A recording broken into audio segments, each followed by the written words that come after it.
Setelah perang nuklir, bisa diperkirakan pasukan NATO, baik yang di Eropa dan Amerika, semuanya telah hancur. Daratan Eropa dan Amerika Serikat, Jepang, semenanjung Korea, dan sebagian Cina menjadi gurun dan tidak layak huni selama beberapa tahun. Dalam teori nuclear winter, suhu bumi diperkirakan menurun drastis, seperti kembali ke zaman es. Hadis menyebut, di antara 100 orang yang tersisa, 1 orang yang hidup. Artinya, populasi di Eropa, Amerika Serikat, dan beberapa negara Asia Timur tinggal 1% saja. Pembantaian umat manusia paling barbar sepanjang sejarah. Setelah perang nuklir, masih ada beberapa peperangan yang dialami umat Islam. Salah satunya adalah peperangan yang jarang diungkap, yaitu penaklukan kerajaan Arab Saudi oleh pasukan Imam Mahdi. Lihatlah, Arab Saudi sedang mengalami dilema. Secara umum, peperangan setelah perang nuklir dapat kita pilah dalam 4 tahap. 1. Penaklukan kerajaan Arab Saudi oleh Imam Mahdi. Kedua, penaklukan Konstantinopel dan Yerusalem. Ketiga, setelah itu perang melawan Dajjal dan umat Yahudi. Setelah Yahudi hancur, keempat, dibasminya Ya'juj dan Ma'juj dan para pengikutnya oleh Allah.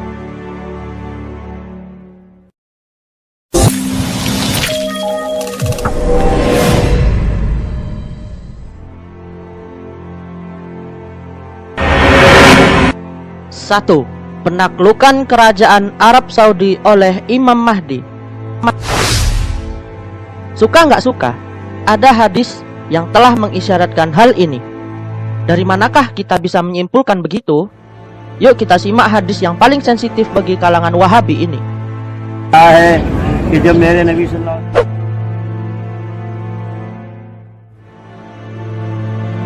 Kalau kalian ingin langsung ke penjelasan, hadis ini boleh di skip dulu. Hadis tadi menjelaskan kepada kita bahwa setelah wafatnya seorang penguasa Arab Saudi, terjadi perebutan tahta.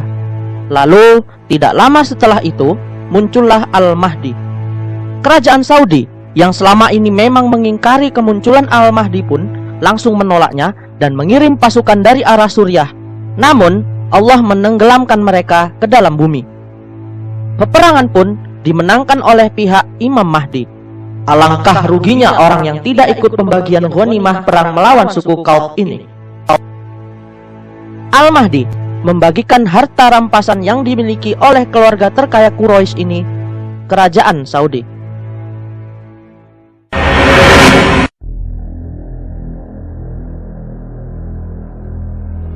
Kedua, pembebasan Konstantinopel dan Yerusalem.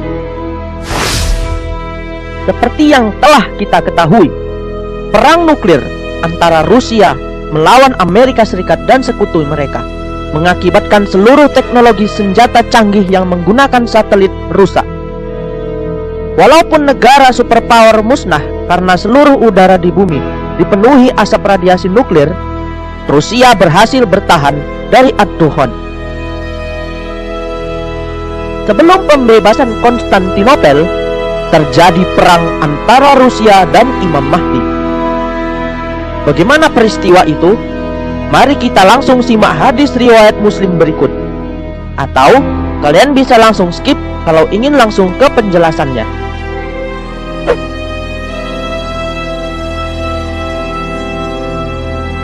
Nah, sebelum terbentuknya khilafah Islam terakhir Imam Mahdi, terjadilah peperangan yang dipicu karena ada sebagian orang Rum yang masuk Islam, lalu dianggap sebagai pengkhianatan. Bangsa Rum, Rusia, turun ke medan perang di suatu tempat bernama Amak di Suriah atau Dabik di selatan Turki. Rakyat Rum ingin teman-teman mereka yang masuk Islam itu diserahkan, tapi umat Islam menolak. Pasukan Imam Mahdi pun membela mereka yang masuk Islam dan mendatangkan pasukan dari Madinah.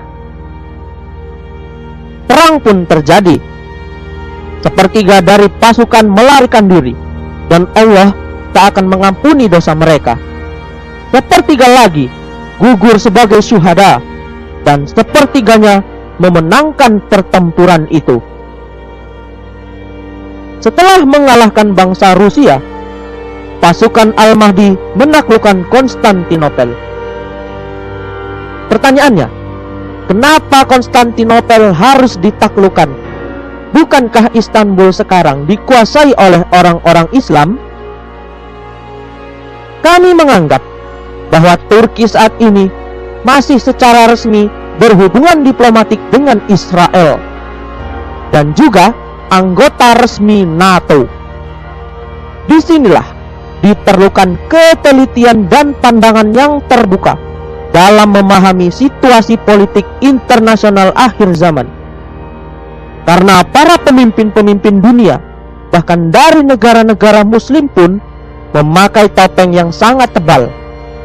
Beberapa penguasa-penguasa muslim di Timur Tengah mengemas kezaliman dengan sangat rapi dengan propaganda masif untuk mencari pembenaran.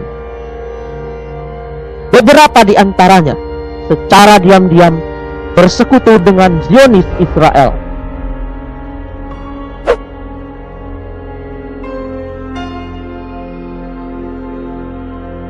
Setelah mengalahkan Rum, pasukan Imam Mahdi pun sudah tiba di Suria. Datanglah isu kemunculan Mesias sang penyelamat. Namun, ternyata itu Dajjal. Ketika pasukan Imam Mahdi akan menunaikan sholat, tiba-tiba turunlah Nabi Isa. Dalam hadis lain diriwayatkan, Nabi Isa kemudian ikut menjadi makmum di belakang Imam Mahdi. Wajar Imam Mahdi menang, karena setelah perang nuklir, semua persenjataan strategis Rusia yang dipandu satelit sudah tidak ada yang berfungsi. Mereka hanya bisa menggunakan senjata-senjata konvensional seperti senapan atau tank baja. Setelah memenangkan peperangan terhadap Rusia, dalam hadis sahih riwayat Muslim dan Hakim dijelaskan bahwa penaklukan Konstantinopel oleh Imam Mahdi akan dibantu oleh 70.000 orang dari Bani Ishaq. Pasukan dari Bani Ishaq juga membebaskan Konstantinopel dan Yerusalem. Dan walaupun Konstantinopel telah diinvasi oleh Muhammad Al-Fatih, sebagai permohonan maaf, umat Islam akan mengembalikan Konstantinopel kepada umat Kristen Ortodoks yang memang adalah pemilik sah Konstantinopel selama 1500 tahun.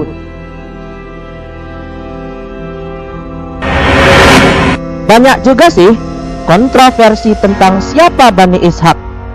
Tapi ada hadis lain yang menjelaskan tentang Panji Hitam dari Khurasan. Dari sana memudahkan kami mengenali bahwa Panji itu datang dari area sekitar Afghanistan, Pakistan, dan Iran. Menurut Syekh Imran Hussein, mereka adalah keturunan Bani Israel. Tapi kalau berdasarkan agamanya, bisa kita prediksi mereka adalah umat Yahudi penganut Kristen Ortodoks. Wallahu a'lam. Seiring berjalan waktu, pastilah akan terkuak dan jelas dari mana terkumpulnya 70.000 orang Bani Ishaq itu.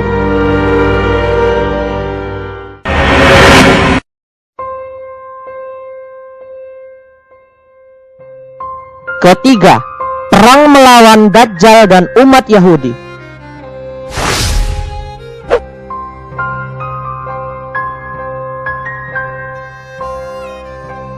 Hadis tadi telah menjelaskan bahwa kemunculan Dajjal adalah setelah pasukan Imam Mahdi menaklukkan Konstantinopel atau Istanbul.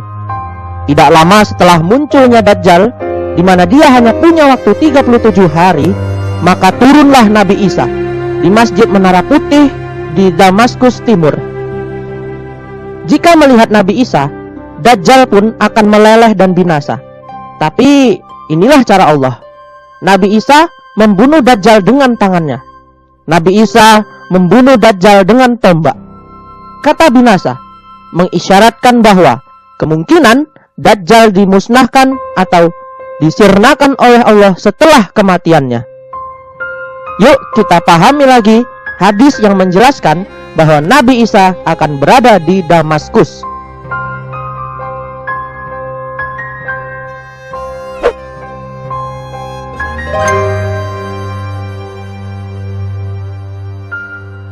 Setelah dibunuhnya Dajjal oleh Nabi Isa, maka dimulailah perang melawan umat Yahudi yang menjadi pengikutnya. Melihat Al-Masih mereka, Dajjal bisa dibunuh oleh Nabi Isa, maka akan membuat ciut nyali para umat Yahudi pengikutnya itu. Betapa tidak, Al-Masih, Dajjal yang mereka tunggu 2000 tahun yang muncul dengan kelebihan-kelebihan yang tidak dimiliki oleh manusia biasa, seperti membunuh orang dan menghidupkannya kembali, ternyata dengan gampang dibunuh oleh Nabi Isa alaihissalam. Umat muslim terlihat diberi kemudahan dalam perang melawan umat Yahudi ini, sebagaimana digambarkan dalam hadis ini.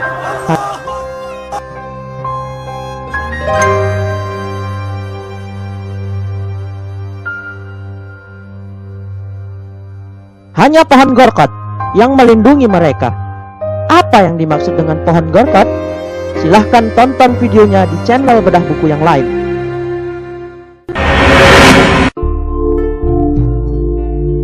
Empat, dibasminya Ya'juj dan Ma'juj dan para pengikutnya oleh Allah.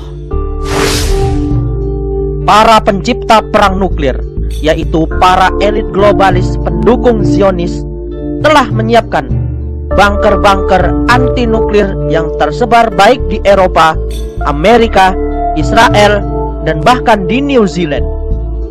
Mereka akan keluar dari bunker setelah beberapa tahun menunggu efek radiasi telah hilang dari muka bumi.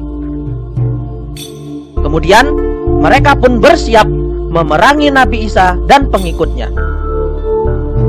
Ada hadis Muslim yang menjelaskan tentang peristiwa ketika Nabi Isa dan pengikutnya diceritakan terdesak dan terkepung oleh pasukan Ya'juj Ma'juj.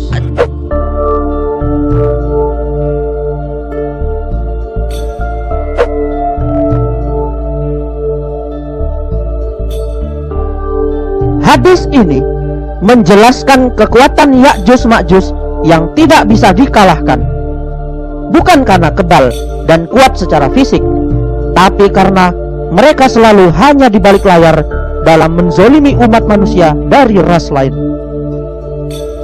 Sekitar 7 tahun setelah perang nuklir, Nabi Isa dan umat muslim harus mengungsi ke Bukit Tur atau Bukit Tursina di Mesir, karena Ya'juj Ma'juj sendiri, para petinggi Zionis dan pengikutnya yang kita tahu adalah orang-orang yang tidak pernah bisa dikalahkan, bukan karena kebal senjata, tapi karena tidak pernah mau berperang langsung. Mereka selalu bertaktik proxy war. Menurut prediksi kami, mereka adalah pasukan Israel. Mereka masih bertahan karena sudah pasti Israel sembunyi dan tidak akan mau terlibat dalam perang apapun. Kepala sapi lebih berharga daripada 100 dinar, menggambarkan betapa sulitnya mendapat makanan pada saat itu. Maka pagi harinya mereka seluruhnya binasa, menjadi bangkai-bangkai dalam waktu yang hampir bersamaan. Artinya, pembasmian mereka nampaknya akan dilakukan oleh Allah pada malam hari dan hanya berlangsung 1 malam. Mereka juga sangat banyak, ada di seluruh dunia dan bisa dari bangsa manapun, karena digambarkan seluruh tempat di bumi akan dipenuhi bangkai mereka.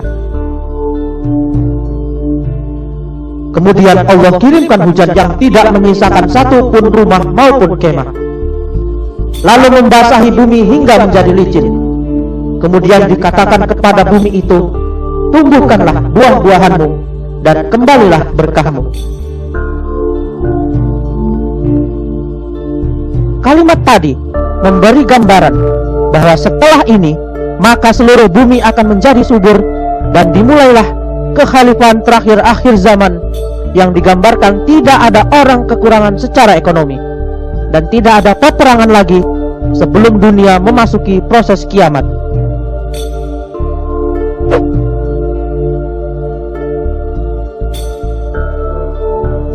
Pengikut Islam maupun pengikut Nabi Isa akan diwafatkan secara bersamaan dengan angin lembut dari arah Suriah. Artinya, hanya tersisa orang kafir yang akan menyaksikan proses kiamat. Wallahu alam. Semoga bermanfaat.